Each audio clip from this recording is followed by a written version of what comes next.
सिद्धेभ्यः ओम नमः सिद्धेभ्यः ओम नमः सिद्धेभ्यः सिद्धं शुद्धं परमिय जिनिंदवरनेमि चंद्रम कलंकम गुणरयन भूषणुदयम जीवसपरुवनम गोच्छम। बोलो देवादिदेव 1008 श्री श्रेयांसनाथ भगवान की जय। देवादिदेव 1008 श्री नेमिनाथ भगवान की जय। देवादिदेव 1008 श्री बाहुबली भगवान की जय। सिद्धांत चक्रवर्ती आचार्य श्री नेमि चंद्राचार्य महामुनि राज की जय। संत शिरोमणि आचार्य गुरु विद्यासागर जी महामुनि राज की जय। विद्याकुल शिरोमणि आचार्य श्री समय सागर जी महामुनि राज की जय। श्रमण शिरोमणि निर्यापक महाश्रमण मुनि पंगो श्री सुधा सागर जी महामुनि राज की जय। समस्त मुनि संघ की जय। कल हम लोगों ने जो विषय मतलब मेरे ख्याल से इस अवधि ज्ञान का सबसे कठिन विषय रूप जो दो गाथाएं थी उसको पढ़ा। और विषय वो वास्तविकता में कठिन है। और सही बोलूं तो मतलब वो कितना भी अध्ययन करो तो उसमें और भी बहुत सारे प्रश्न मन में बच रहे हैं। इसलिए हम उसको सिर्फ अर्थ रूप अभी स्वीकार करके समझते हुए भाई इतना हमारे बुद्धि का विषय नहीं है ऐसा करके हम आगे बढ़ने वाले हैं। लेकिन फिर भी एक आपको अर्थ रूप से देखो। 418 नंबर की गाथा में हमने देखा था कि जो विवक्षित गच्छ का हमें उसकी जो संकलित गण है, जो संख्या निकालनी है संकल्पित धन, तो विवक्षित गच्छ की जो संख्या हो उतने प्रमाण को विवक्षित गच्छ से अव्यवहित पूर्व मतलब जो भी गच्छ है उसके पूर्व वाला गच्छ का जो प्रमाण है तो वो उसके गच्छ के प्रमाण में मतलब उस गच्छ के भी गच्छ धन में, जैसे चौथे हमारा विवक्षित गच्छ है तो उसका पहला जो गच्छ होगा 3, उसका गच्छ धन होगा 6। और 6 को हमें अभी विवक्षित गच्छ 4 में मिला देना है। तो यह जो राशि उत्पन्न होती है 10, यह विवक्षित गच्छ की जो राशि है यह संकल्पित धन है चौथे का। यही इसका गुणकार है। मतलब यह जो है इसका गुणकार है। गुणकार का अर्थ होता है कि इसको कितनी बार गुणित करने से यह हमको प्राप्त हुआ है। तो यह इसका गुणकार तो ये 10 बार मतलब वहां तक का जो गुणकार है वो होता है। अब जो है जैसे चौथा भेद हमको विवक्षित है तो गच्छ के प्रमाण को 4 के पूर्व 3 में मिलाकर 3 का जो गच्छ धन है 6 है तो उसमें 4 को मिला दिया तो यह 10 हुआ। यही इसका गुणकार प्रमाण है तथा यही विवक्षित भेद का संकल्पित धन है। इसी तरह सभी विकल्पों में गुणकार का प्रमाण समझ लेना चाहिए। गुणकार मतलब कितने बार गुणित करने से उसकी वो राशि प्राप्त होगी जो उसका प्रमाण है।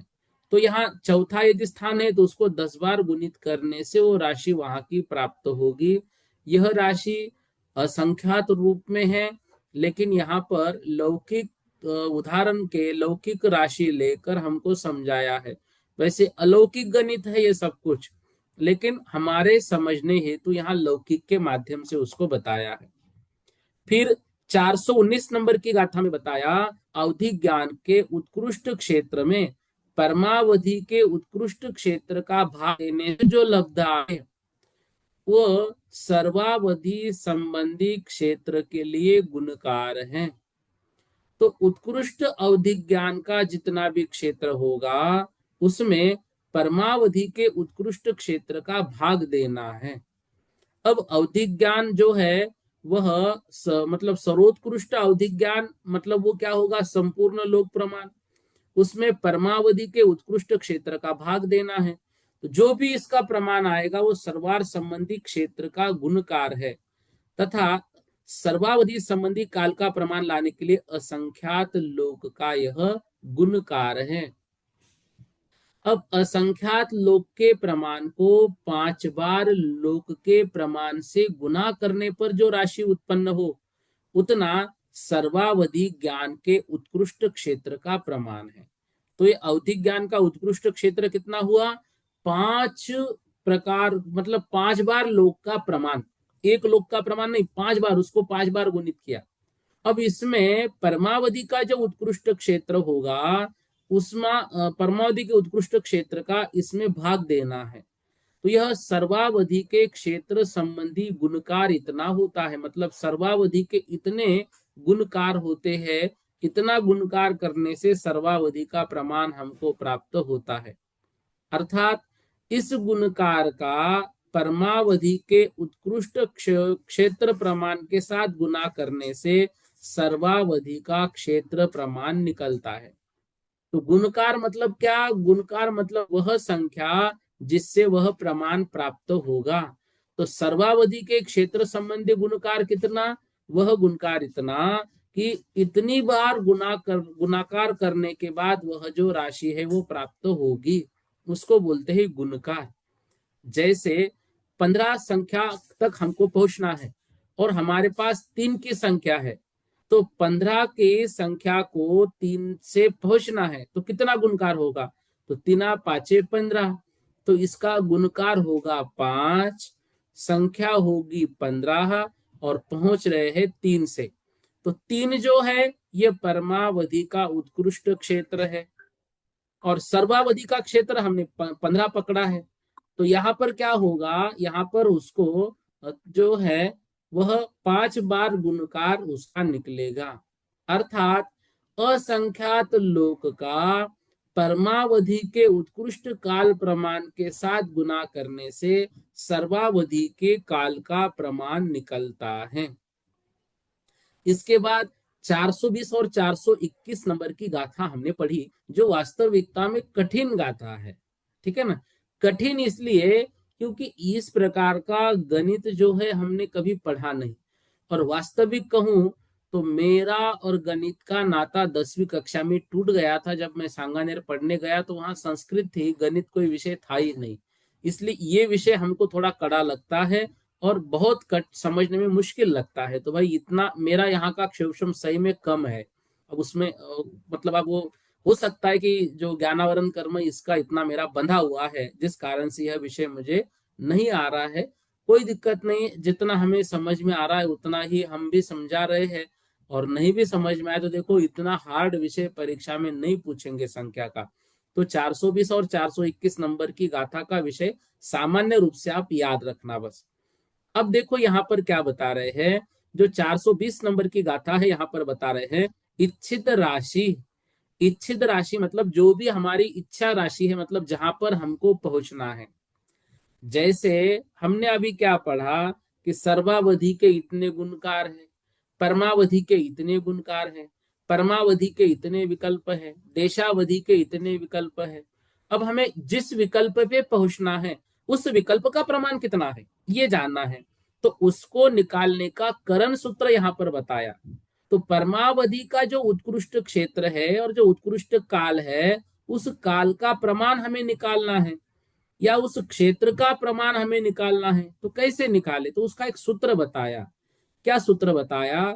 जिसकी भी राशि हमें निकालनी है, परमावधि की मान लो निकालनी है, तो उसके उत्कृष्ट क्षेत्र की राशि उसके अर्धछेद करना है। अर्धछेद मतलब देखो ये पिछले साल भी विषय आया था, थोड़ा मैं भूल गया, मुझे ऐसा लगा था कि ये वर्गमूल है, लेकिन निधि दीदी ने याद दिलाया नहीं। अर्धछेद मतलब क्या होता है? आधा आधा आधा उसको छेद करते हुए चलना है। अर्धछेद शब्द का अर्थ ही ये होता है। अर्धछेद मतलब आधा आधा उसको छेद कीजिए। कब तक करना है? जब तक कि अब वो मूल स्वरूप में उसके बाद जो है उसका आधा छेद उतना बराबर नहीं होगा, मतलब लास्ट तक उसको अर्ध अर्ध छेद करना है। तो जैसे जो 256 की राशि हमने ली थी उसके अर्ध छेद निकालने हैं, तो उसको आधा किया एक बार, फिर आधा किया 2 बार, फिर आधा किया 3 बार, फिर आधा किया 4 बार, ऐसे आधा आधा आधा करने तक, हाँ, जब तक एक उत्तर आया तो उसको 8 बार जो है अर्धछेद करना पड़ा। तो 256 की विवक्षित राशि कितनी आई, अर्धछेद कितना आया, 8। फिर जो देय राशि है, उस देय राशि का, जो देय राशि की संख्या है वह थी 64। अब 64 का अर्धछेद जो था वो आया था हमारा 4। ठीक है ना। तो 8/4, इसका भाग देने से हमको उत्तर प्राप्त हुआ था 2। अब दो जगह पर उतनी जगह देय राशि को रखकर परस्पर गुना करने से जो विवक्षित राशि हमको प्राप्त होती है उसको जो विवक्षित राशि का जो है तो प्रमाण कहते हैं। अब देखो, यह विषय कड़ा है। अब यहाँ पर इन्होंने क्या उदाहरण दिया था, लौकिक गणित के माध्यम से। मान लो इच्छित राशि 256 है, 256 के अर्धछेद 8 है, देय राशि 64, तो उसका चौथा भाग 16 होता है। देय राशि का चौथा भाग 16 और इसके अर्धछेद 4, भाज्य राशि 64, उसके अर्धछेद 6, उसमें से भागहार 4 के अर्धछेद 2 घटाने पर 4 अर्धछेद रहे। तो यह जो है, यह सूत्र यहाँ पर बनता है, भाज्य का भाग भागहार में दे तो लब्ध प्राप्त होगा, भाज्य के अर्धछेद का भागहार के अर्धछेद उसमें से माइनस करेंगे तो लब्ध राशि का अर्धछेद प्राप्त होगा। अब इन 4 अर्धछेदों का भाग उन 8 अर्धछेदों को देना है, तब 2 हमको प्राप्त हो गए। तो 2 का विरलन करके, अब 2 का भी विरलन करना अलग अलग, मतलब एक एक स्थान इनका प्राप्त होगा। तो 64 का चौथा भाग 16, इसलिए इसको देय राशि कहते हैं। और इनका परस्पर गुणन किया तब विवक्षित राशि का प्रमाण 256 हो गया। तो 16 को जब हमने गुणित करते गए तो वह 64 का चौथा भाग 16 है। तो देय राशि को 16 को जब गुणित करते गए तो वह जो है उतनी बार गुणित होने के बाद वो 256 कब हुई, उसको बोलते हैं उसकी विरलन राशि। तो देखो, सबसे पहले मूल राशि हमारी थी 256, तो इसको हम बोलते हैं इच्छित राशि। और जो दूसरी राशि थी वह 16, ठीक है ना। देय राशि हमारी, देय राशि 16, तो 256 जो है वो 256 के अर्धछेद 8 और देय राशि 16। अब भैया ने पूछा था देय राशि मतलब क्या, देय राशि मतलब जिसके माध्यम से भाग देकर हमको वह प्रमाण में निकलेगा।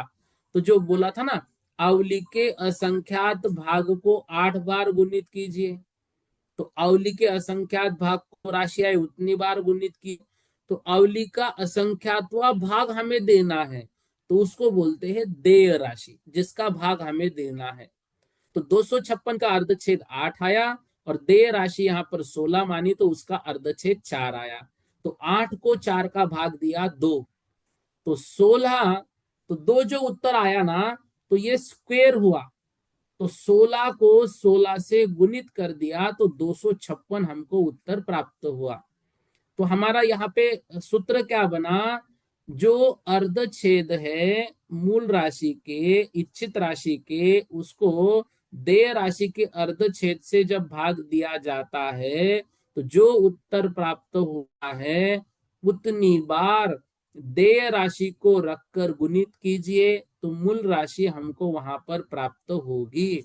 तो हमारे पास मूल राशि तो रहती नहीं है, लेकिन देय राशि तो रहती है ना। तो देय राशि जो है वह देय राशि को उतनी बार हमको गुणित करना पड़ेगा। कितनी बार, जितना भी मूल हमारे पास विवक्षित राशि है उसका अर्धछेद। तो इस प्रकार अवली के असंख्यात भाग को, अर्थात अवली के असंख्यात भाग को अवली के असंख्यात भाग से कितनी बार गुना करेंगे तो हमें लोक शब्द प्राप्त होगा, मतलब लोक की राशि प्राप्त होगी। तो उसके लिए उन्होंने सूत्र दिया, लोक के जितने अर्धछेद है उसको आवली के असंख्यात भाग के अर्धछेद से भाग देना है। मतलब ऊपर हम लिखेंगे लोक के अर्धछेद भाग डिवाइड आवली के असंख्यात भाग के अर्धछेद। तो आवली के असंख्यात भाग के अर्धछेद हमने कितने माने? असंख्यात माने। और ऊपर जो है हमारा लोक का अर्धछेद, तो जितना भी लोक का अर्धछेद होगा वो जो है वहां पर लेना है और नीचे उसको डिवाइड करना है। जो भी उत्तर आएगा उतनी बार आवली के असंख्यात भाग को गुना करना है, जिससे जो भी हमारी विवक्षित राशि है उसका प्रमाण प्राप्त होगा। इस तरह से बस इसको अभी समझिए, इतना ही हम इसको समझ पाए, इतना ही हमारा क्षमा कीजिएगा, लेकिन इतना ही आता है। ठीक है, इस विषय में हम ज्यादा नहीं बोल पा रहे क्योंकि ये विषय थोड़ा सा कड़ा हमारे लिए भी है, तो इसमें ज्यादा आप भी टेंशन मत लेना। ठीक है, अगला जो था 421 नंबर का, दिन छेदे न, मतलब देय राशि के छेदों से। अगला देखो आपके सामने, हाँ 421 नंबर। हाँ, दिन छेदेन, दिन छेदेन मतलब देय राशि की जो अर्धछेद है उसका लोक अर्धछेदेन, लोक के अर्धछेद में भाग दीजिए। ठीक है, जो लब्ध प्राप्त होगा, लब्ध उतना जो विवक्षित संकल्पित धन होगा उसको जो हमें लब्ध आए उतनी जगह लोक के प्रमाण को रखना है। मतलब देय राशि के अर्धछेद का लोक के अर्धछेद से भाग देना है। जो भी प्रमाण प्राप्त होगा उसमें असंख्यात लोक का प्रमाण, मतलब आवली के असंख्यात भाग को रखकर परस्पर जो गुना करेंगे तो विवक्षित क्षेत्र या काल का गुणाकार होगा। ऐसे ही परमावधि के अंतिम भेद में भी गुणाकार जानना है। तो यहाँ पर ये बता रहे हैं जो देय राशि के अर्धछेद है उसका भाग देना है किसमें? लोक के राशि के अर्धछेद में। जो भी उत्तर प्राप्त होगा उतनी बार अवली के असंख्यात भाग को परस्पर रखना है। तो परमावधि ज्ञान के किसी भी विवक्षित भेद पर लोक का कितनी बार गुणाकार होगा यह निकालने हेतु यह सूत्र हमको यहाँ पर दिया हुआ है। ठीक है, इसको इसी सूत्र को ऐसे के ऐसे गाथा के माध्यम से देकर आपको इस रविवार को जो है प्रत्येक गाथा का अर्थ, उसके चार्ट, उसके जो आवश्यक नोट्स है वो देंगे, और इसको जितना यहाँ पर ऐसे समझाया है इसको इसी तरह से लेकर जो है तो आपको बताया जाएगा। ठीक है, अब 422 नंबर की गाथा में हमने पढ़ा था, जघन्य देशावधि के विषयभूत द्रव्य की पर्याय आवली के असंख्यात्व भाग प्रमाण है।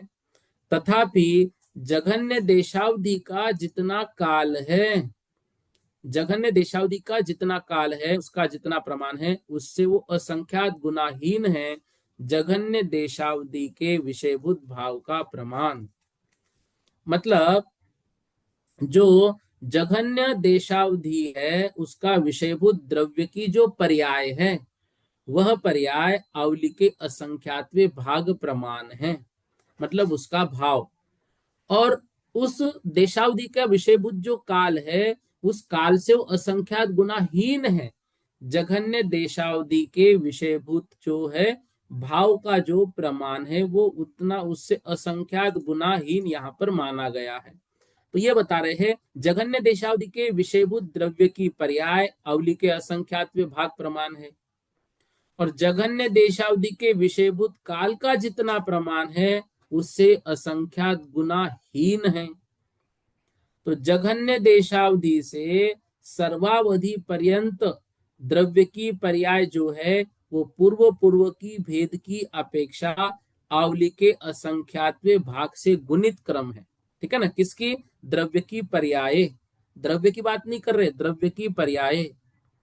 और द्रव्य तथा भाव जो है इनके पदों की संख्या सदृश होने का कारण कि द्रव्य इधर से अवली के असंख्यात विभाग, अवली के असंख्यात विभाग, अवली के असंख्यात विभाग, अवली के असंख्यात विभाग जो है इससे वह हीन हीन होते हुए आ रहा है।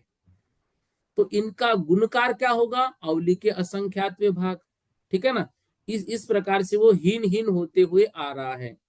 तो जो जघन्य अवधि ज्ञान है तो उसका जघन्य द्रव्य अवली के असंख्यातवे भाग प्रमाण अतीत और अनागत काल है, उसका काल।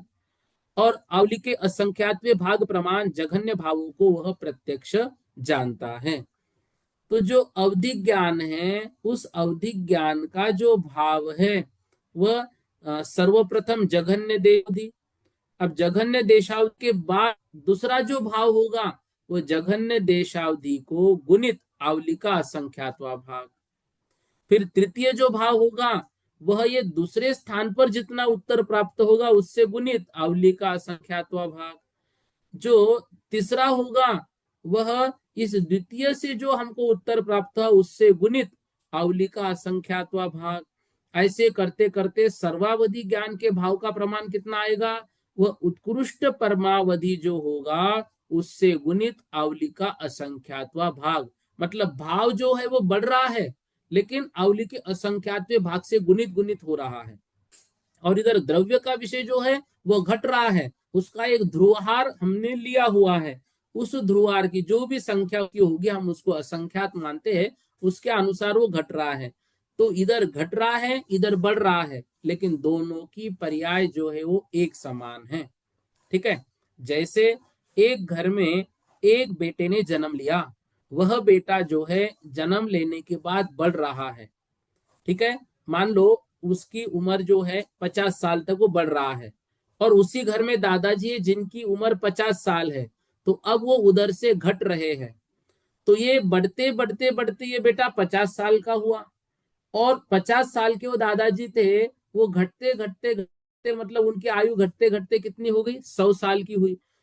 तो अब उन दोनों में मतलब इसके जन्म के बाद वो दादाजी बने थे, पहले दादाजी नहीं थे वो। तो वो दादाजी जो बने, वो दादाजी बनने के साल कितने हो गए, 50 साल।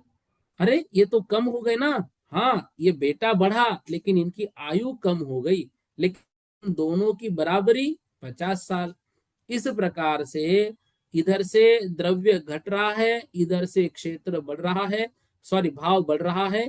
तो वो जो है दोनों बराबर ही होते हैं। चूंकि जघन्य अवधि ज्ञान से उत्कृष्ट अवधि ज्ञान तक प्रत्येक भेद में द्रव्य और भाव की वृद्धि होती है, अतः जितने द्रव्य की अपेक्षा से अवधि ज्ञान के भेद है उतनी ही भाव की अपेक्षा से अवधि ज्ञान के भेद है। ये भेद ज्ञान के पर्यायों में से ही एक होता है। इस तरह से जो विषय है इस विषय को हमें समझना है। चलिए अब जो है थोड़ा सा आगे हम बढ़ते हैं। अब यहाँ पर ये जो दो तीन गाथाएं है इसका विषय टेंशन लेना मत, जहां पे जितना हमें समझ में आ गया उतना ठीक है, नहीं भी आया तो एक सामान्य रूप से याद रखना। लेकिन ऐसा नहीं कि भाई इसको समझने का प्रयास मत करना, ऐसा नहीं। आप समझ सकते आप समझिए। जैसे मैंने कल कक्षा में नाम लिए थे, पूर्णिमा दीदी है, निधि दीदी है, इनका स्वाध्याय बहुत अच्छे से है। एक डीसी जैन जी भाई साहब है, वो भी पिछले साल से अच्छे से तैयारी करते हैं। तो आप जो है अध्ययन करते उसको ढूंढिए कीजिए, उसमें कोई दिक्कत नहीं। आप बाकी भी सब है, मैं सबको तो नहीं जानता हूँ, बहुत सारे देश को जानता भी हूँ। जैसे चेहरा पहचान लिया प्रश्न पूछते समय तो याद भी आता है। तो ऐसा आप सभी भी इसमें तैयारी कर सकते हैं जितना समझ में आया। बाकी तो इतना आवश्यक विषय था उतना हमने लिया, और बाकी जो है और आप समझेंगे तो और आप भी उसको कक्षा में शेयर कीजिए, आपके माध्यम से और सबका वो ज्ञान में वृद्धि हो जाएगी, कोई दिक्कत नहीं है उसमें। ठीक है। बाकी टेंशन किसी ने लेना नहीं है, जिनको नहीं समझ में आए कोई दिक्कत नहीं है। अब देखिए 424 नंबर की गाथा। सत्तम खिदम्मिको सम, सत्तम खिदम्मिको सम, को सद्धम पवड्ढदे ताव, को सद्धम पवड्ढदे ताव, झावय पढ़ में निरये, जावय पढ़ में निरये, जो यन में कम हवे पुन्नम, जो यन में कम हवे पुन्नम। एक साथ बोलेंगे। सत्तमखिदम्मि कोशम कोशसधम पवड्ढदे ताव जावय पढ़ में निरये जोयनमेकम हवे पुन्नम। सत्तम खिदम्मि कोशम। सत्तम मतलब सातवें, खिदम्मि मतलब क्षेत्र में, कोशम मतलब एक कोश का उस अवधिक ज्ञान का विषय है। खिदम्मि क्षेत्र।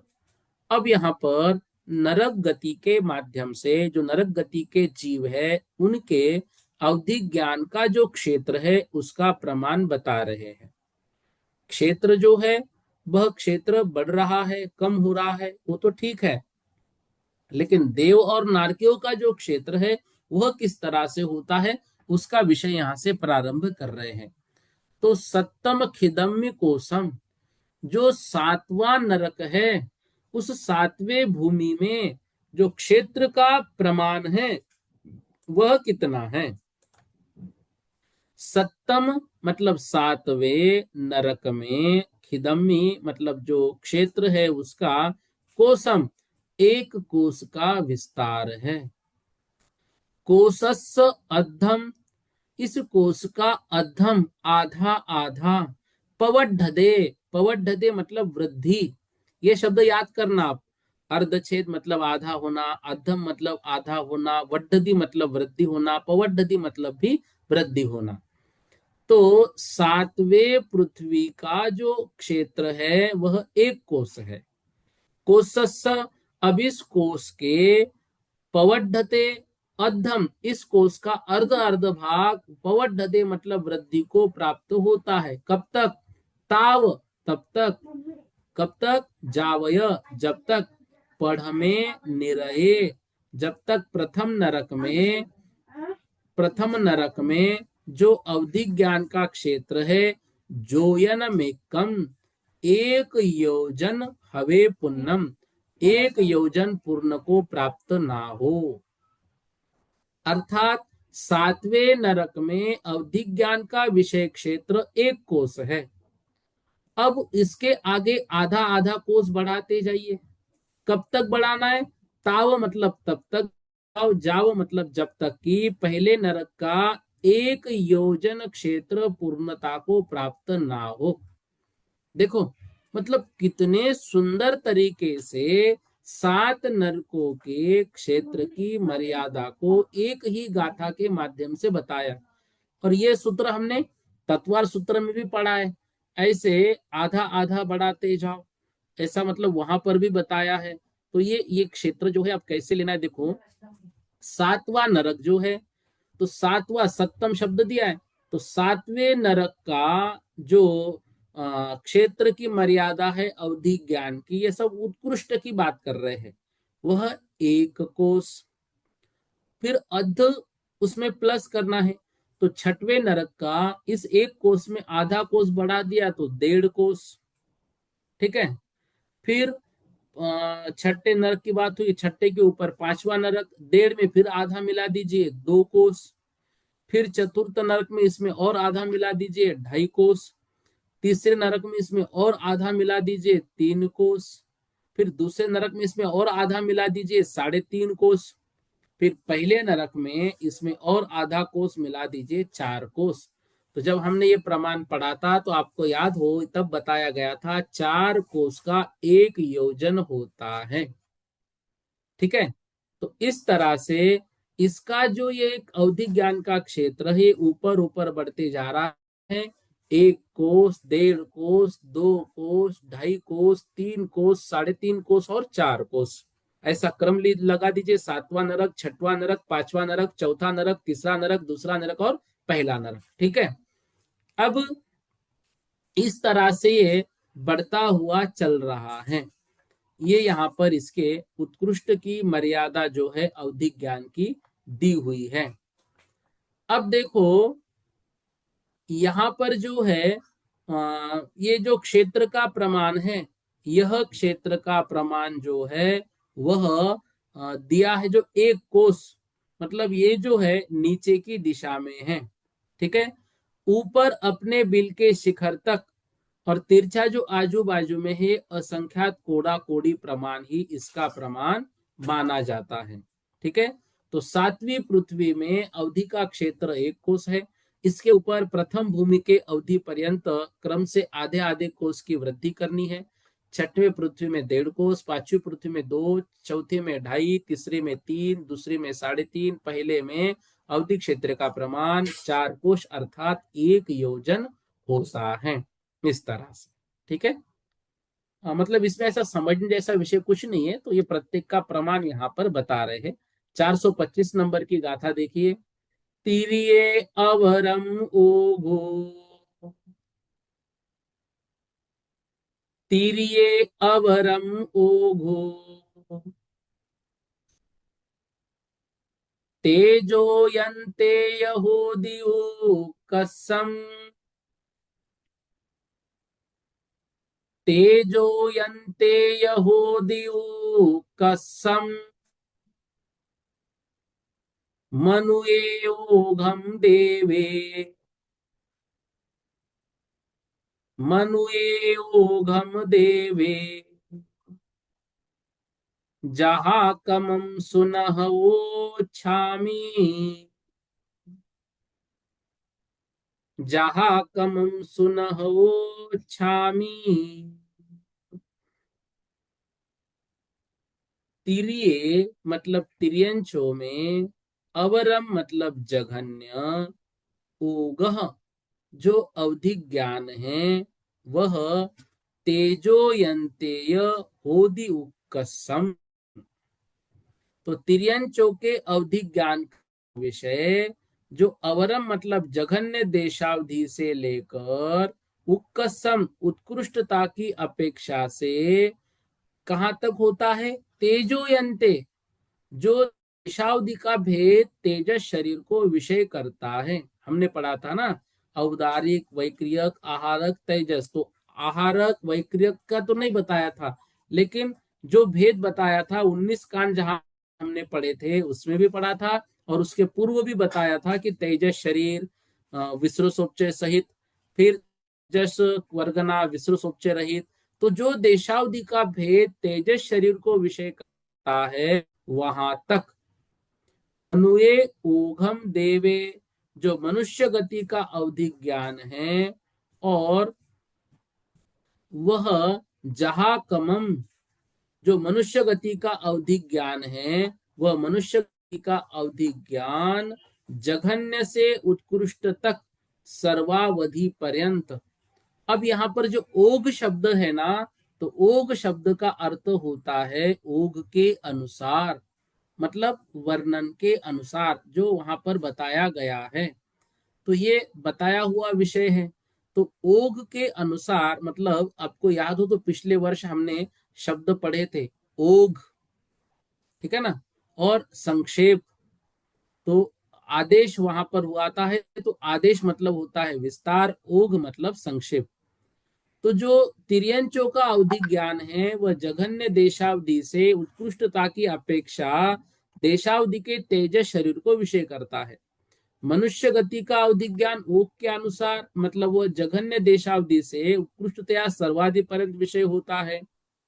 देवे और देवों का जहा कमम मतलब यथा क्रमम, सुनह सुन लीजिए, उच्छामी मैं कह रहा हूं, ऐसा आचार्य महाराज जी हमको यहाँ पर बता रहे हैं। तो वो कह रहे हैं कि देवगति का वर्णन मैं कर रहा हूं।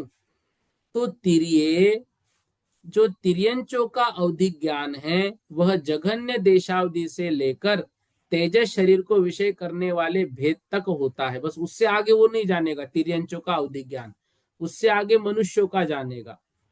अब तिरिय अर्थात यहाँ पर पंचेंद्रिय तिर्यंच, और पंचेंद्रिय तिर्यंच पर्याप्त और पंचेंद्रिय तिर्यंच योनिनी जीवों को ग्रहण यहाँ पर होता है। तो सबसे कम अवधि ज्ञान जघन्य देशावधि का विषय तिर्यंच एवं मनुष्यों में होता है, वह देव नारकियों में नहीं होता है। तो तिर्यंच के अवधि ज्ञान की मर्यादा बताई, जो तेजस शरीर का प्रदेश का प्रमाण जहां पर बताया है वहां तक, ठीक है ना। और जो क्षेत्र है उस क्षेत्र का प्रमाण असंख्यात द्वीप समुद्र वहां तक होता है, मतलब तेजस शरीर ये द्रव्य का हुआ, क्षेत्र का वहां तक असंख्यात द्वीप समुद्र है, और काल वहां तक असंख्यात वर्ष है। ठीक है ना। इस तरह से तिर्यंच के बौद्धिक ज्ञान की मर्यादा यहाँ पर बताई। फिर बताया तिरिये अवरम ओघो तेज यंते होदी उक्कसम।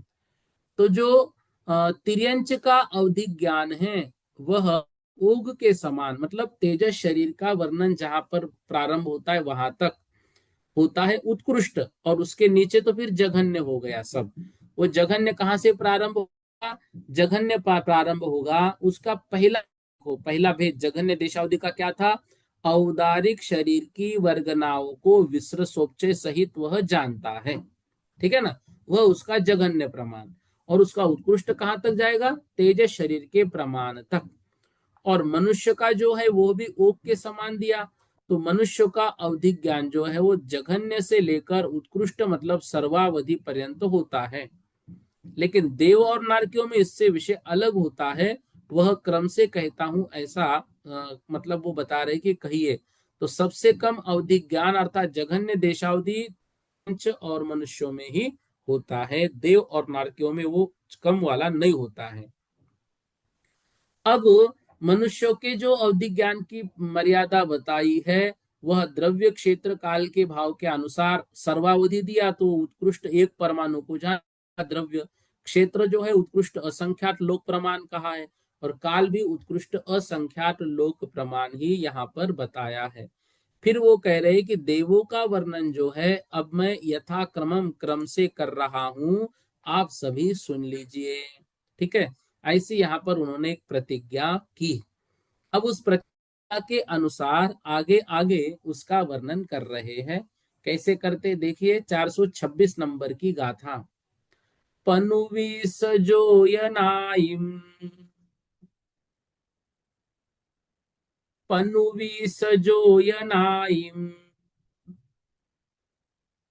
दिवसंतं च यकुबार भो मानम,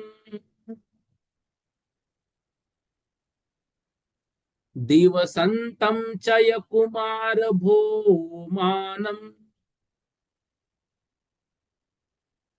संखेज्य गुणम खेतम,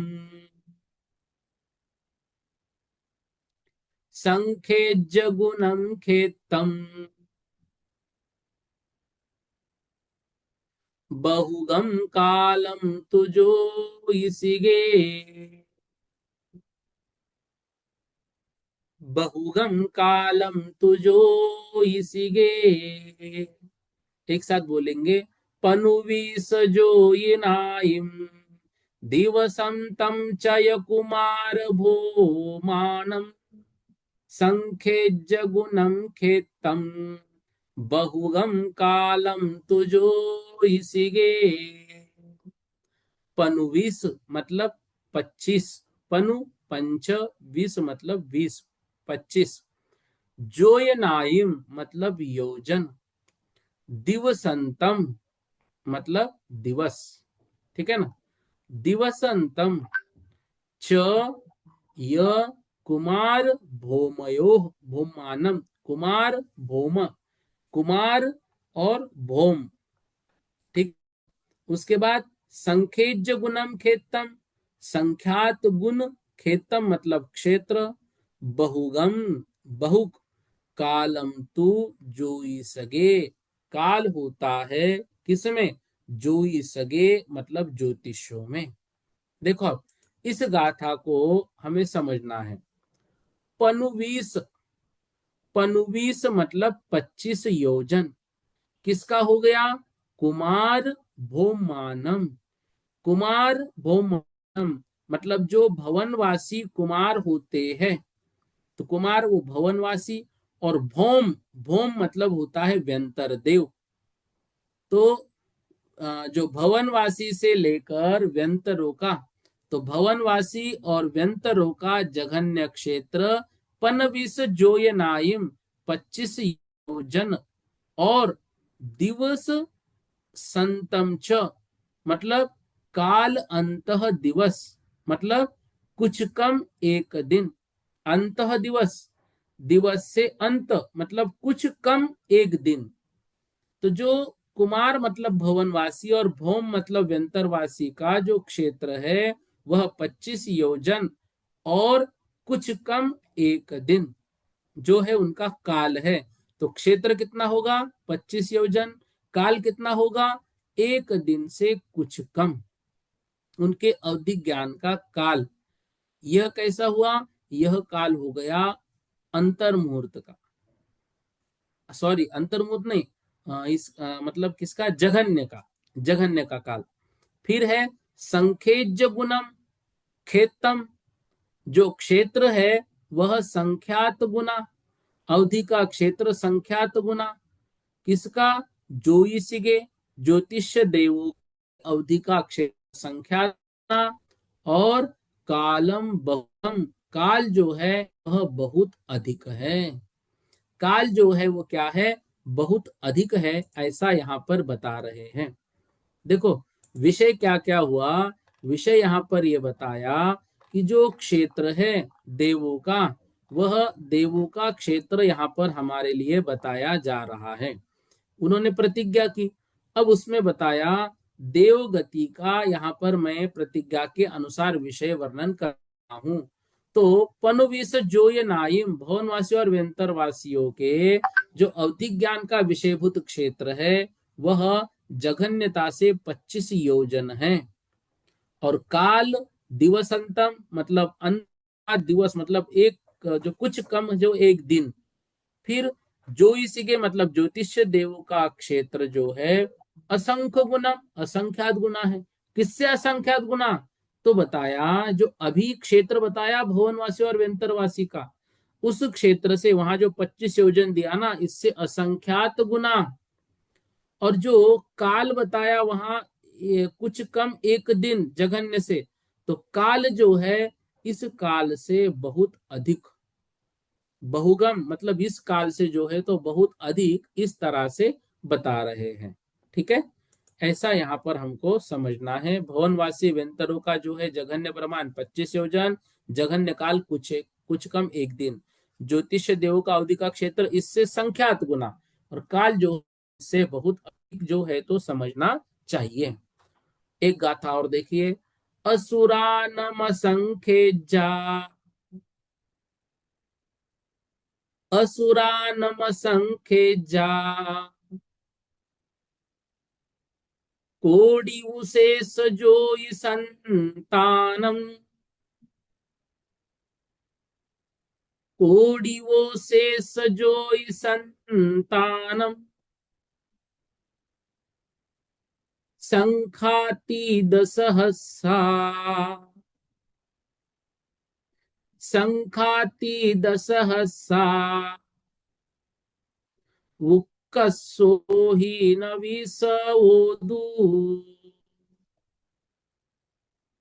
उक्कसो ही नविसवोदु, असुरान असुरानम असंख्येया, कोडियो शेष जोई संतानम, असुरानम मतलब असुर जो असुर कुमार है, इन असुर कुमार के देवों के अवधि ज्ञान का जो क्षेत्र है वह उत्कृष्ट क्षेत्र जो है। अब देखो यहाँ पर जघन्य और उत्कृष्ट ऐसा कोई क्रम नहीं दिया है, ये बोल रहे हैं उत्कृष्ट और जघन्य, ये क्यों, क्योंकि जब हम इसको लास्ट में लगाएंगे ना पूरी गाथाएं होंगे तो दोनों का भी प्रमाण आएगा। तो जो कम होगा वो जघन्य का, जो अधिक होगा उत्कृष्ट का, तो ये पूरी गाथा होने के बाद वो वर्णन आएगा। तो असुरानम असुरों के अवधि का उत्कृष्ट क्षेत्र, असंख्य जा असंख्यात, कोडियो कोटि, जोईयानम मतलब कोटि योजन होता है।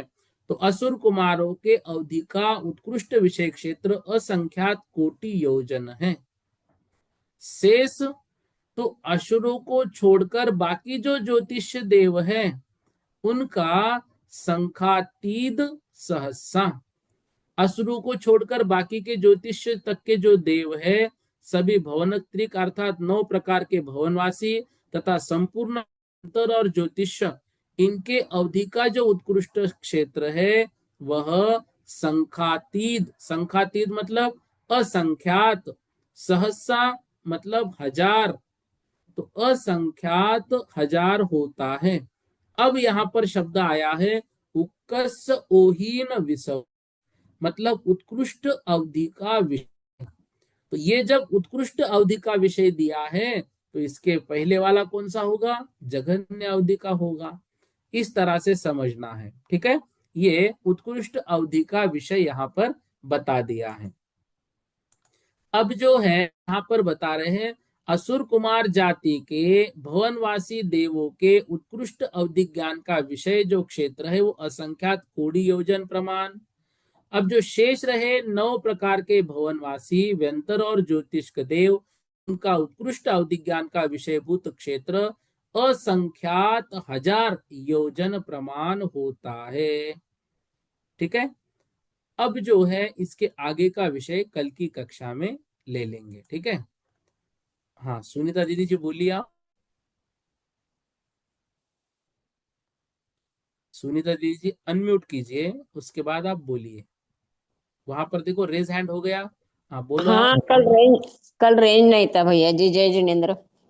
हाँ जय जिनेन्द्र भैया। जय भैया जी, जिनेन्द्र, ये जय जिनेन्द्र बोलो। भाव और विषयभूत काल, ये कैसा का, ये समझा नहीं हमें, समझा देना। देखो एक एक होता है द्रव्य, एक होता है क्षेत्र, एक होता है काल, एक होता है भाव। तो हम्म। द्रव्य मतलब जो कारमान वर्गनाए है, उन कारमान वर्गनाओं को यह जीव जान रहा है। यूं समझना, एक कर्म है, वह जो कर्म है वह कर्म 960 परमाणुओं से बना है। उस कर्म को जो जान रहा है वह हो गया जघन्य देशावधिज्ञान। उदाहरण के लिए अब 960 में, अब ये जो 960 को जान रहा था मतलब ये बहुत बड़े को जान रहा है, क्या छोटे को नहीं जानेगा। तो हाँ, फिर नीचे वाला 600 परमाणु को जानेगा। तो वह द्रव्य जो है वो कम कम हो रहा है, क्षेत्र जो है बढ़ रहा है। अब वो पहले इतना जो इस कमरे में था उसी को जानता था, फिर इस कमरे के बाहर जो इतना हमारा प्लॉट है उसको जानता है, फिर उसके भी बाहर जितनी हमारी कॉलोनी उसको जानता है, फिर उसके भी बाहर जितना नगर है उसको जानता है, तो क्षेत्र बढ़ रहा है। ऐसे ही काल, पहला काल दिया अवली का असंख्यात्वा भाग, मतलब बहुत कम काल था, फिर थोड़ा थोड़ा थोड़ा काल जो है उसका बढ़ रहा है। और भाव मतलब होता है उस कर्म के अविभागी प्रतिच्छेद, उसकी पर्याय, उसको भी वो जान रहा है। तो उस पर्याय में मान लो उसने उस कर्म को जाना, कौन से भी कर्म जीव ने जो ग्रहण किया था उस कर्म को जाना, लेकिन अब यहाँ भाव के माध्यम से जान रहा है कि किस भाव से उसने वो कर्म को बांधा था, किस कारण से उसको वो कर्म बंधा, उस विषय को भी जान रहा है। तो ये कहलाता है उसका भाव। एक जगह द्रव्य, दूसरी जगह भाव, ठीक है दीदी। हाँ हाँ, यानी द्रव्य और भाव और उसका विषय, यानी विस्तृत बिल्कुल विषय उसका, बिल्कुल बिल्कुल। हाँ ऐसा ही ना। यू समझ, हाँ बिल्कुल बिल्कुल। हाँ। और ठीक भैया है, जी, एक द्वि बोलो। रूप वर्ग धारा का मतलब क्या, यानी अर्थ क्या। द्विरूप वर्ग धारा, देखो ये अलौकिक गणित का विषय है। इसका अर्थ जो है वह होता है, मतलब उसी रूप जो वर्ग धारा बढ़ती हुई जा रही है को बोलते हैं द्विरूप वर्ग धारा। तो जैसे दो दो दो से बढ़ती हुई गई है आगे, तो ऐसे ये अलौकिक गणित के सब विषय है। उन उसमें अभी आप मत जाना, अभी सामान्य रूप से आप समझिए, ये सब अलौकिक गणित के विषय होते हैं, ठीक है। हाँ हाँ, धन्यवाद हाँ भैया जी। जी जी। हाँ नीलम दीदी जी आप बोलिए। हाँ, भैया जी जय जिनेन्द्र। भैया जय जी, जने। ये जो 425 नंबर की गाथा में जो देशावधि के भेद तेजस शरीर को विषय करता है, तो जो यहाँ पर आया था असंख्यात द्वीप समुद्र बरोबर, मतलब उसके हिसाब से होगा क्या, वही लेंगे। ना ना ना, असंख्यात द्वीप। असंख्यात द्वीप समुद्र उसका क्षेत्र होगा। वो अच्छा। तो द्रव्य के रूप में कहाँ तक जानेगा, तो द्रव्य के रूप में वहां तक जानेगा वो तिर्यंच जहां तक उस तेजस वर्गना का प्रारंभ हो गया था। तो सबसे पहला जो देशावधि अन्य था वो किसको जानता था, औदारिक शरीर की वर्गना को जानता था। फिर हम नीचे नीचे नीचे आए थे, याद हो आपको? तो कार्बन वर्गना प्रारंभ होने के पहले तक तेजस वर्गना विश्रसोपचे सहित, फिर तेजस वर्गना विश्रसोपचे रहित, फिर भाषा वर्गना, फिर मनोवर्गना, ऐसा विषय हम्म, नीचे नीचे आ रहा था ना वो। तो जहां हम्म। तक वो तेजस वर्गना को जानता है, तिर्यंक का अवधि ज्ञान वहीं तक जानेगा, उस द्रव्य को वहीं तक जानेगा। क्षेत्र जो है वो असंख्यात द्वीप समुद्र उसका होगा, काल जो है वो असंख्यात वर्ष होगा, ऐसा बता रहे हैं। हाँ, और भैया जी जैसे ये जो जघन्य देशावधि है वो संयम असंयम दोनों प्रकार के मनुष्यों का लिखा है 374 नंबर की गाथा में। हम्म। और जो लिखा है फिर तथा देश संयमी संयमा संयम त्रियंचों के होता है। तो मतलब जो त्रियंच जब मतलब पांचवें गुण स्थान वर्ती त्रियंच होगा तो उसका जघन्य देशावधि होगा। और वो अगर संयमी नहीं होगा तो त्रियंच को नहीं होगा, ऐसा है। नहीं, देखो, ये बता रहे हैं जो तिर्यंच होगा वो अवधि ज्ञान प्राप्त जो उसको हो गया, तो तिर्यंच का जो अवधि ज्ञान है वो यहाँ पर बता रहे हैं कि जो असंयमी होगा उसको जघन्य रूप में होगा, संयमी हो तो उसका बढ़ता हुआ जाएगा। लेकिन बढ़ता हुआ भी होगा तो कितना होगा? वो मात्र तेजस वर्गना तक ही जानेगा, उससे आगे नहीं होगा तिर्यंचों को। त्रियंच, ओके। ये यहाँ पर ठीक। समझा रहे हैं। जी जी भैया, धन्यवाद। मनुष्य जो होगा, मनुष्य वहां से लेकर सर्वावधि तक सभी। संपूर्ण जानेगा, उसको जी। कोई दिक्कत नहीं। तिर्यंच की मर्यादा बस वहीं तक, उससे आगे वो नहीं जानेगा। जैसे संयम में तिर्यंचों की मर्यादा है 5वां गुण स्थान, वो हम्म। संयमासम, उससे आगे वो जा ही नहीं सकते हैं। ऐसे अवधि ज्ञान की भी उनकी मर्यादा बनाई, इस ज्ञान से अवधि ज्ञान उनका ज्यादा नहीं हो सकता है। भैया जी एक चीज और पूछना था। जैसे हाँ। अवधि ज्ञान जो देवों को होता है, ऊपर वाले देवों हम्म। को मानो, हम्म। तो वो हम्म। आगे के ऊपर जैसे 16 सर्ग के ऐसा तक जान सकते हैं वो? मतलब जैसे नीचे का देखो, तो जानते ही जानते हैं, पर ऊपर में नहीं नहीं, कितना जान सकते नीचे का भी सब सबका नहीं जानते हैं। अब उसकी जो मर्यादा है वही यहाँ पर प्रारंभ हुई है, वो कल की कक्षा में आएगी। देखो, यहाँ पर देखो 430 नंबर के इसमें सौधर्म, 430 नंबर स्क्रीन पे लिया, सौधर्म ईशान वाले देव अवधि से प्रथम नरक के पृथ्वी तक देखते हैं, सानत कुमार महेंद्र दूसरी पृथ्वी तक देखते हैं, ब्रह्म ब्रह्मोत्तर लांतो कापिष्ट वाले तीसरी पृथ्वी तक देखते हैं, शुक्र महाशुक्र शतार सहस्र वाले चौथी पृथ्वी तक देखते हैं। ऐसे नीचे का भी प्रमाण है और ऊपर का भी प्रमाण है, अभी इसमें आएगा। उतनी ही उनकी मर्यादा हैं। होगी, उससे ऊपर वो नहीं जाएंगे, उससे नीचे भी नहीं जाएंगे वो। अच्छा, ठीक है ठीक भैया है। जी, धन्यवाद जी हाँ भैया हाँ, जी, धन्यवाद। वो आएगा कल की कक्षा में। बहुत सारे देव है कि अपना जहां पर स्वर्ग है बस उतना है, उससे ऊपर नहीं। फिर कुछ एकाद ऊपर, लेकिन नीचे कहाँ तक है वो सारा वर्णन इसमें देंगे। कल तक आपका ये विषय क्लियर हो जाएगा दीदी। जी भैया। जी। ठीक है। जी। हाँ हाँ। पारुल दीदी जी बोलिए। जय जिनेन्द्र भैया जी। जय जिनेन्द्र। भैया मैं जो उन्होंने अभी क्वेश्चन पूछा द्विरूप वर्ग धारा का, तो मैं थोड़ा सा हम्म। ये बता, मैं ऐसा समझी हूँ कि द्विरूप वर्ग धारा का मतलब है कि वर्ग, मतलब जो वर्ग में संख्या होती है, जैसे मान लीजिए हमने दो लिया तो 2 × 2 4, फिर 4 × 4 16, 16 × 16 256, 256 × 256 65,536। फिर उसको किया क्योंकि उसमें लिखा है कि द्विरूप वर्ग धारा के छठे वर्ग का जितना प्रमाण है उसको इकट्ठी बोलते हैं, और उसमें से एक कम कर दे तो जितना प्रमाण आता है वो अक्षरात्मक श्रुत ज्ञान का प्रमाण होता है। तो ये क्या मैं सही समझी हूँ भैया जी? बिल्कुल सही समझे आप, बिल्कुल सही। सही विषय जी है, यही विषय है। लेकिन देखो, अभी ये जो है सब नए हैं, इनको इतना मतलब लेंगे तो कहाँ तक जाएंगे, विषय कठिन हो जाएगा ना उनके लिए। नहीं नहीं, मतलब मैं आपने जो मैं विषय लिया है बराबर लिया है कि उतना गुणित गुणित गुणित आगे जाना है, अर्धच्छेद जैसे आधा आधा करते हुए अंदर आना है, वैसे ये जो हाँ, है वह बढ़ाते बढ़ाते हुए वो आगे बढ़ता जाना है। एक ही डायरेक्शन में उसी हाँ, सेम नंबर से ये जाएगा ध्रुव आगे। ध्रुव संख्या उसको बोलते हैं, ध्रुव संख्या के माध्यम से ऊपर चलते जाना। ठीक है। अच्छा। जी भैया जी। हाँ। देखो, धन्यवाद भैया। ये जो हमने मतलब जब जीव समास हमारा समाप्त हुआ था, उसके बाद जो है यहाँ पर कुछ अलौकिक गणित का विषय आया था पिछले वर्ष। तो वहां पर जो है अलौकिक गणित में बहुत सारे शब्द ऐसे आए थे अलौकिक के। तो वहां पर भी जो है पिछले वर्ष भी हमने क्या किया था उसको नहीं समझा था। अब इसमें ये द्विरूप वर्ग धारा वर्ग धारा मतलब होता है उसके वर्ग वर्ग रूप आगे बढ़ना। एक होती है द्विरूप घन धारा, मतलब उसके घन घन रूप आगे बढ़ना, यह होती है द्विरूप घन धारा। फिर एक तीसरी होती है द्विरूप घन घन धारा, मतलब उसके घन को भी और घन घन घन रूप करते हुए आगे बढ़ना, ये ऐसा होता है। तो उनको हमने उदाहरण दिया, दो गुणित दो गुणित दो गुणित करते चलो, बस इसलिए वो उतने में समझ गए।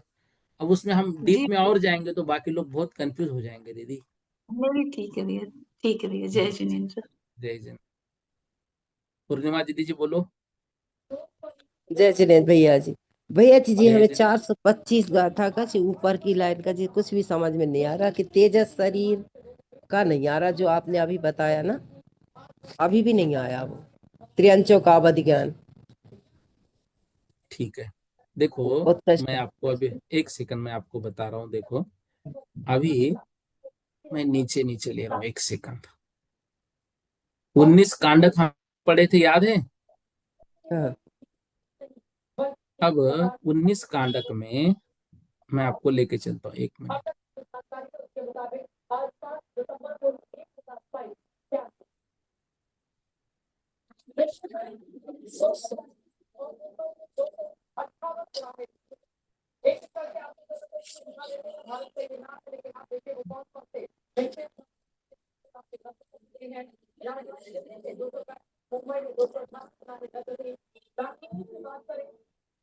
सभी लोग इस विषय को समझिए। जो 19 कांडक हमने पढ़े थे, उस 19 कांडकों में जो प्रमाण आया था, हाँ, ये 19 कांडकों को मैं ले रहा हूँ अभी। आप लोगों ने जो 19 कांडक यहाँ पर पढ़े थे, तो वहां पर ये बताया था कि जो प्रत्येक कांडक में विषय जो है वो कैसे कैसे होता है।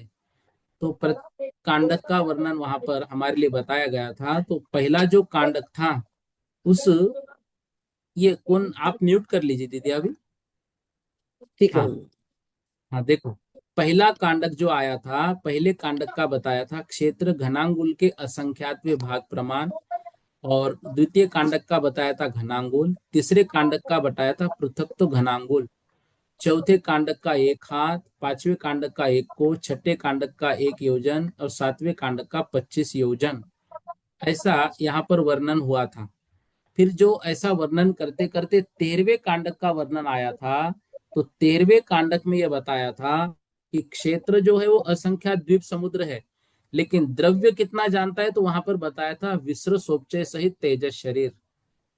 14वें कांडक में बताया था विश्व सोपचय रहित कार्बन शरीर। 15वें कांड में बताया था विश्व सोपचय रहित तेजस वर्गना।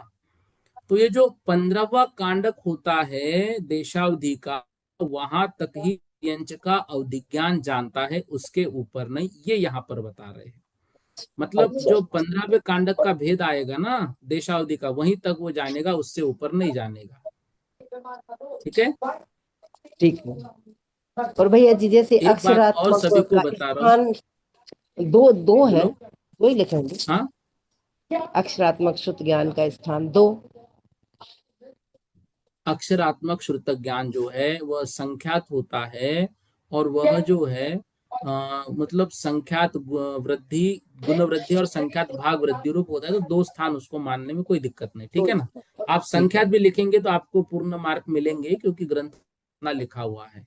ठीक है। ठीक है ठीक है। जय जी। एक और सबको निवेदन कर रहा हूं, अभी मैं आपको आज नहीं कल सुबह जो है ये जो अलौकिक गणित के कुछ विषय है, ये अर्धछेद, अर्धछेद किसको कहते हैं, फिर ये मतलब द्विरूप वर्ग धारा किसको कहते हैं, त्रिरूप वर्ग धारा किसको कहते हैं, वर्ग शलाका किसको कहते हैं, इस विषय में एक पीडीएफ भेजता हूँ। तो आप जो है इसको थोड़ा सा पढ़ लेना। विषय थोड़ा सा कठिन है, लेकिन एक मतलब आपको थोड़ा सा एक विषय तो समझ में आएगा कि ये क्यों लिखा है ऐसा। तो जितना भी होगा उसमें जो है ये विषय शुरू होता है जो सर्वधारा से लेकर, तो वो जो है संख्याओं के जो विशेष धाराएं होती है, वो 14 प्रकार की धाराएं होती है। सर्वधारा, समधारा, विषम धारा आदि उसमें निकाली हुई है। तो उसमें 12वें नंबर पे आती है द्विरूप वर्ग धारा, 13वें नंबर पे आती है द्विरूप घन धारा, फिर 14वें रूप पे आती है द्विरूप घनाघन धारा। ऐसी ये 14 धाराएं जो है वो होती है गणित की। तो वो कितना कितना आगे आगे बढ़ना है वो ऐसा उसमें लिया हुआ है। तो वो सारा एक बार आप देख लेना। उसके बाद वर्ग शलाका का वर्णन आता है, फिर अर्धछेद। अर्धछेद मतलब होता है लॉग टू। ये गणित के भाषा में आपको जैसे बोलते हैं, निधि दीदी ने इसके पहले बोला कि मतलब जो गणित वाले उनको उन्होंने बोला तो बराबर है। लॉग टू मतलब दो से उसको भाग भाग देते हुए चलना है, मतलब अर्धछेद में आधा भाग करना है, दो से भाग देना पड़ेगा। तो ये लॉग टू होता है। तो वो जो होता है वो अर्धछेद किस तरह से होता है, फिर अर्धछेद राशि हमको कैसे प्राप्त होती है, विवक्षित राशि किसको कहते हैं, ये जो बताया है।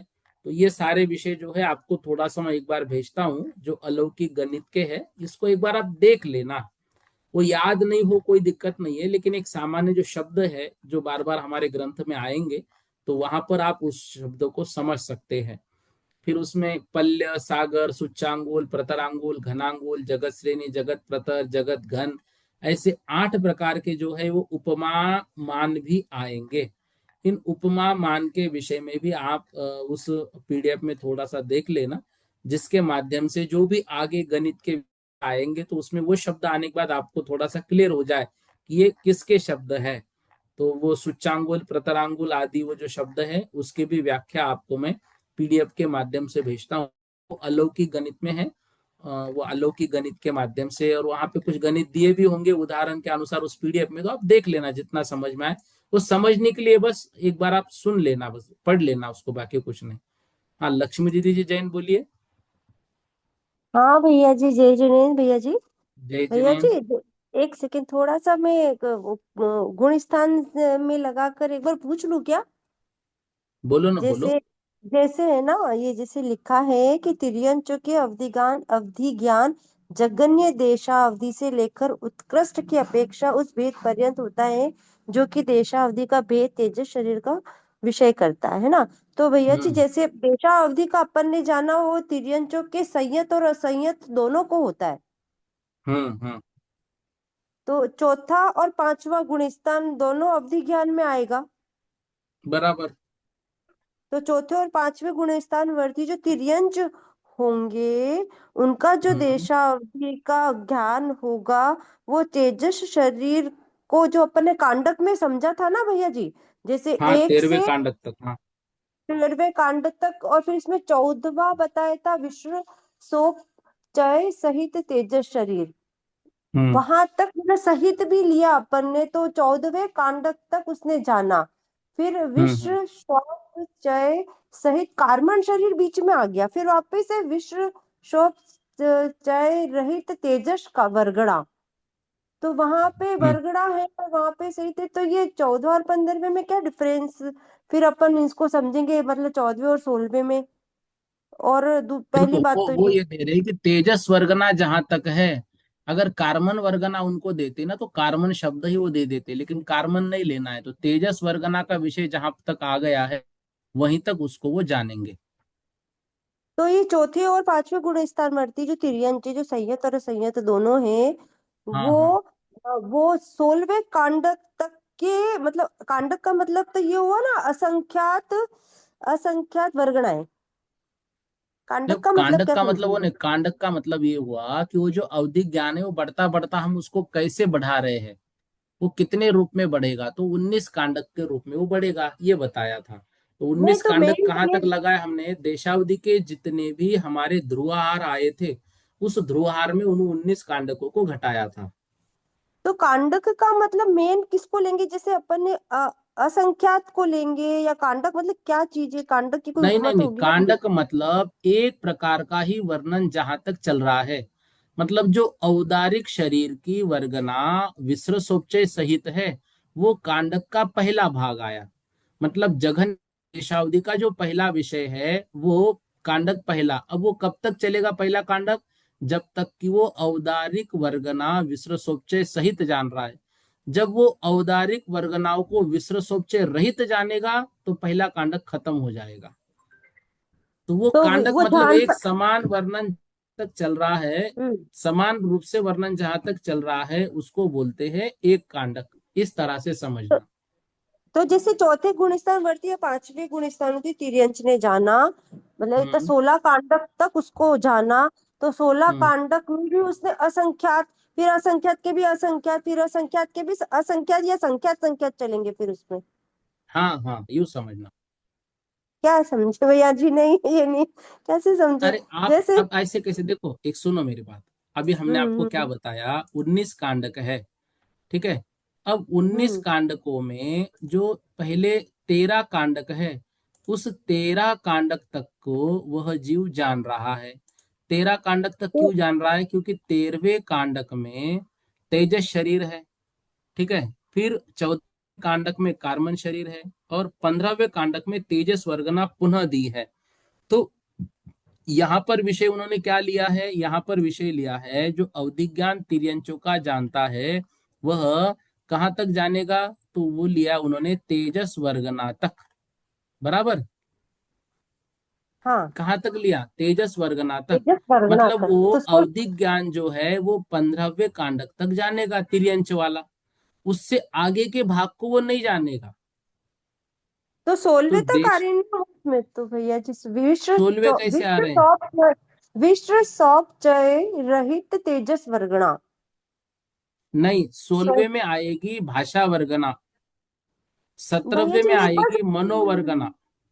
भाषा वर्गणा 17वां में है मेरे पास, जो है ना इसकी एक बुक है, उसमें पूरा कांडक का पूरा टेबल बना हुआ है, उसमें रेखा चित्र तालिका करके, उसमें मैं समझ अच्छा रही अच्छा, हूँ इस ठीक है चीज ना। को। उसमें आप देख तो लेना, उसमें आप देख, यहाँ पर जो मतलब गोमटसार जीवकांड पंडित रतन चंद जी मुख्तार साहब का है, इसमें उन्होंने दिया है 15वें कांडक में ही तेजस वर्गना दी है विश्व सोपचे रहित।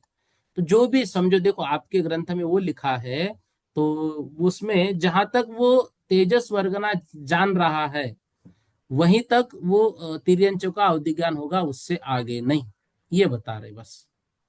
भैया जी इसको एक अब यहाँ टेबल से पर कुछ क्षेत्र जो है कैलकुलेशन वो करके, असंख्यात द्वीप, क्षेत्र जो है हाँ उसका वो तो असंख्यात द्वीप क्षेत्र होगा, और काल उसका असंख्यात असंख्यात वर्ष समुद्र है। होगा। हाँ, असंख्यात वर्ष है, वही है।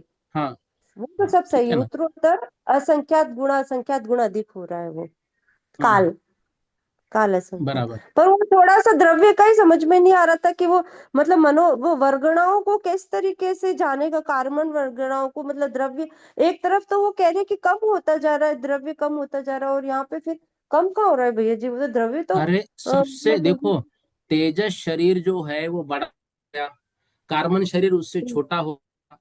अब तेजस शरीर बना तेजस वर्गनाओं से, तो वर्गना उससे और छोटी हो गई।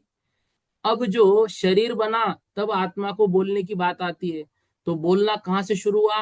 वो भाषा वर्गना से। भाषा वर्गना और छोटी हो गई, उससे और छोटी हो गई मनोवर्गना, मनोवर्गना से भी छोटी हो गई कार्बन वर्गना।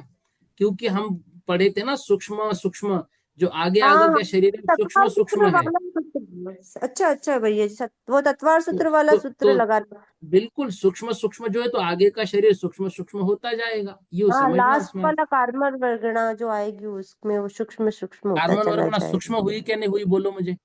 हाँ हाँ भैया जी, ठीक है ठीक हाँ, है, ये बात तो ठीक है समझ ना। में आई। हाँ, पर वो भी सूक्ष्म होते हुए भी उसके असंख्यात चीजों को जानेगा ना, कर्म मतलब कार्बन मतलब कर्म के जो भाव थे, जो उसके थे मन में, जो आत्मा में, जो चौथे और तो पांचवा वो गुण देखो, स्थान में। ये तो असंख्यात ही चल रहे हैं, असंख्यात ही उसके चल रहे हैं, तो असंख्यात ही होंगे ना वो। कार्बन वर्गनाएं हम्म कितनी? कार्बन वर्गना एक दो थोड़ी है, अनंतानंत कार्बन वर्गनाओं हमारी शरीर पर भरी, मतलब आत्मा पर भरी हुई है। उन सभी वर्गनाओं हम्म को वो जानता है, तो एक वो तिर्यंच जैसे असंख्यात को गाय जान। है, जैसे हम्म गाय है, एक तिर्यंच है, जैसे गाय संयमी है, तो वो जान रही है इस चीज को यूं। देखो, गाय संयमी है, लेकिन उस गाय को अवधि ज्ञान है क्या नहीं, ये हमको मालूम नहीं है। और वो गाय अच्छा, संयमी है क्या नहीं, हम कैसे बता सकते हैं?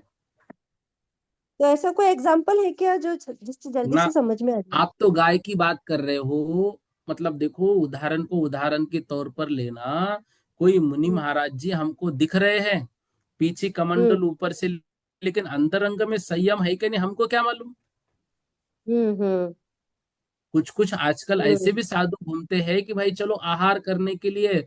अभी हमारे में एक व्यक्ति पकड़ा गया, वो पीछे कमंडल लेके घूमता था नग्न होके, और बस 1-2 महीने भ्रमण कर लिया, फिर वापस आके कपड़े पहन लिया, अपनी दुकान चलाया। अब वो व्यक्ति अन्य समाज का है, लेकिन अब अपने लोग तो भाई है ना, भाई चलो साधु आ गए, साधु आ गए, उनको तो मान रहे हैं। तो पीछे कमंडल हम बाह्य देख रहे हैं, अंतरंग में उनके क्या भाव है या क्या गुणस्थान है हमको नहीं मालूम। पर भैया जी शास्त्र में तो एक भी उदाहरण ही नहीं है किसी तिर्यंच ने अवधि ज्ञान से देखा कि उसने ये जान लिया किसी चीज को, या ऐसा सारे कुछ, ऐसा शास्त्र तो हमने पढ़ लिए क्या? नहीं पढ़े तो नहीं, पर इस कुछ तो नहीं, देखो, लॉजिक होना चाहिए ना भैया जी। ना ना ना, लॉजिक है ना। आप स्वयंभू रमन समुद्र के महामत्स्य के विषय में पढ़ो। वो हम्म अंतिम समय अपना जानकर संयम को धारण कर लेते हैं। अब अंतिम समय हम्म उन्होंने कैसे जाना? हम्म कहीं ना कहीं तो उनको अभी कुछ ज्ञान होगा ना। हम्म। ठीक है, उसके बाद वो बहुत सारी बातें, वो स्वयंभू रमन समुद्र के महामत्स्य के विषय में आप समझोगे तो तिर्यंच के विषय में बहुत सारी बात पढ़ने को मिलेगी। इसके आपको 2-3 हाँ उदाहरण और मैं दूं। थोड़ा सा मुझे देखना पड़ेगा, लेकिन है, ऐसा नहीं बोलो कि नहीं है। इतना हाँ, ही नहीं, मतलब इस अवधि चीज ज्ञान की को। बात तो दूर सुनो। हमारे हाँ, महाराष्ट्र में 2001 में या समझो 1999 या 2000 में बहुत बड़ा भूकंप आया था लातूर में। तो उस गांव की जितनी गायें हैं, भूकंप सुबह सुबह के समय हुआ था, तो उस गांव की गाय जो है वो 4 बजे ही उस गांव के भाग गई थी। अब कहाँ से जाना अच्छा। उन्होंने? अब हम ये हम्म नहीं कह रहे कि उनको अवधिक ज्ञान है, भाई उनको निमित्त ज्ञान तो प्राणियों को, मुख्य प्राणियों को हम्म होता है। लेकिन उनकी हम्म मौत उस दिन लिखी थी, तो वो गाय दौड़ते दौड़ती आई भी तो कहाँ, ट्रेन के पटरी पर।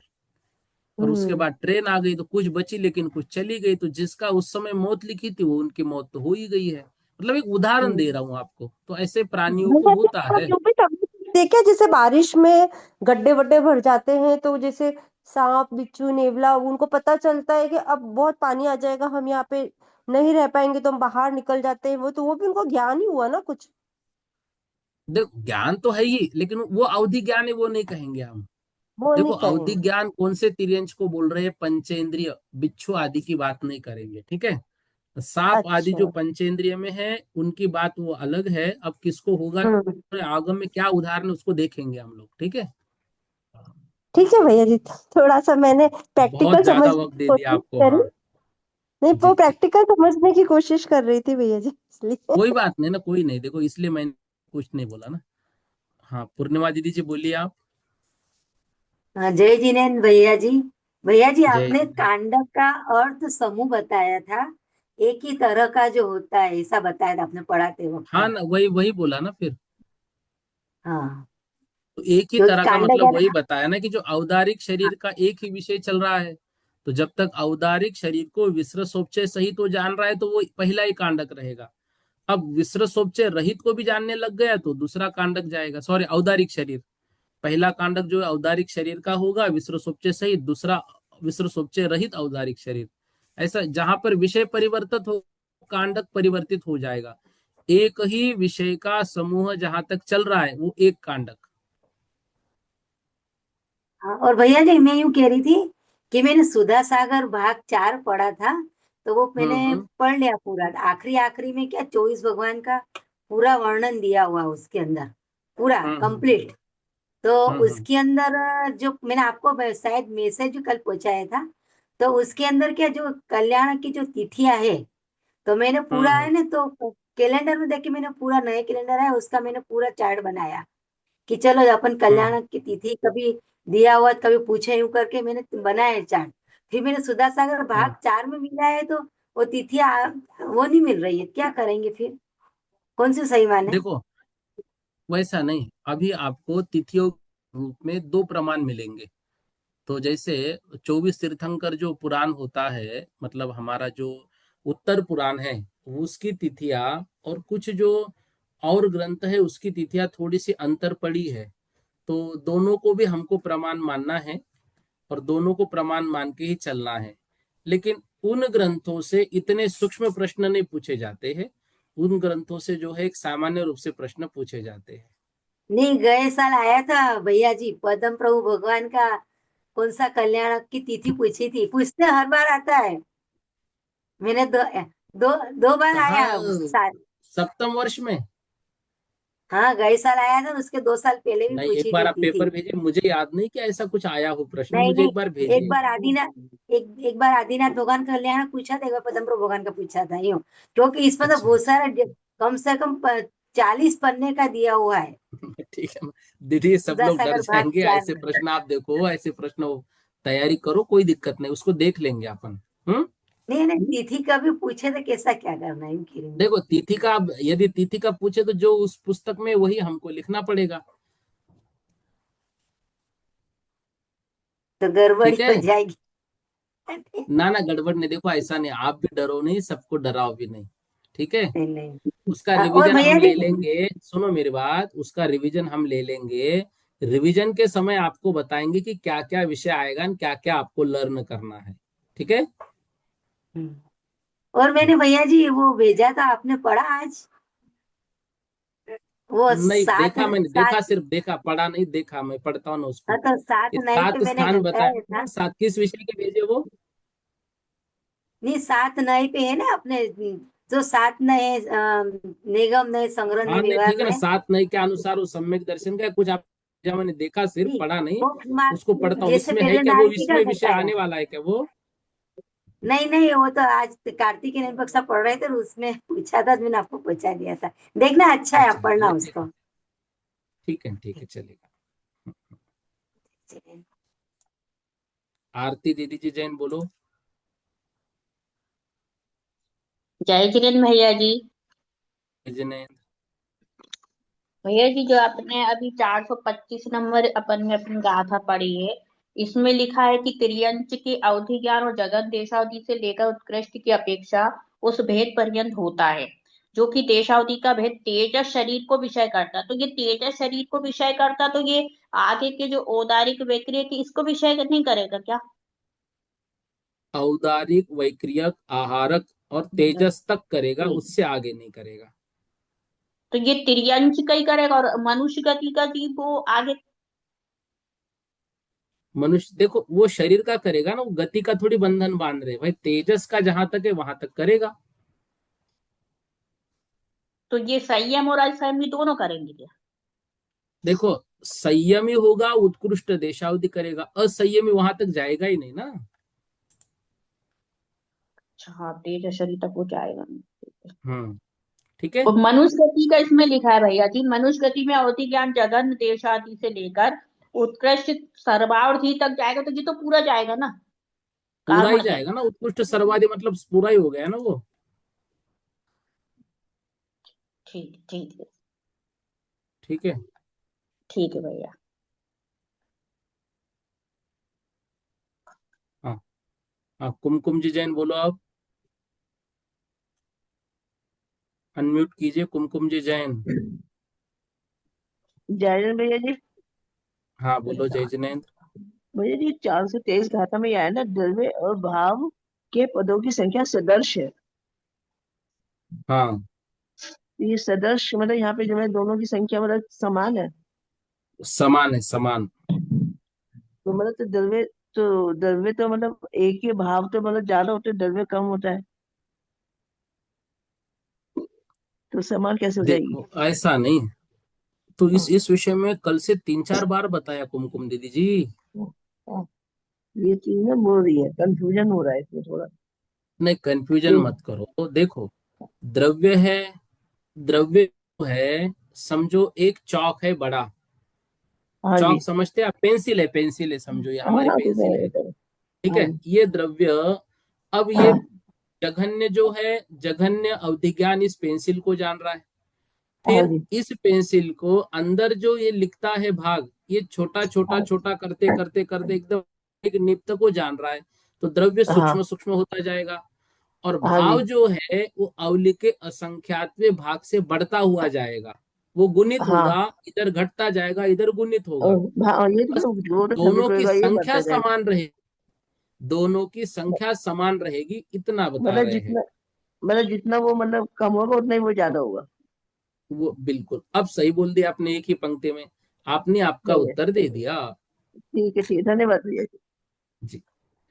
इतना आज कर लेते। बोधि समाधि परिणाम विशुद्धि स्वात्मोपलब्धि शिवसो की सिद्धि चिंतामणिम चिंतित वस्तुदानिम त्वामंदे मानस ममास्तुदे।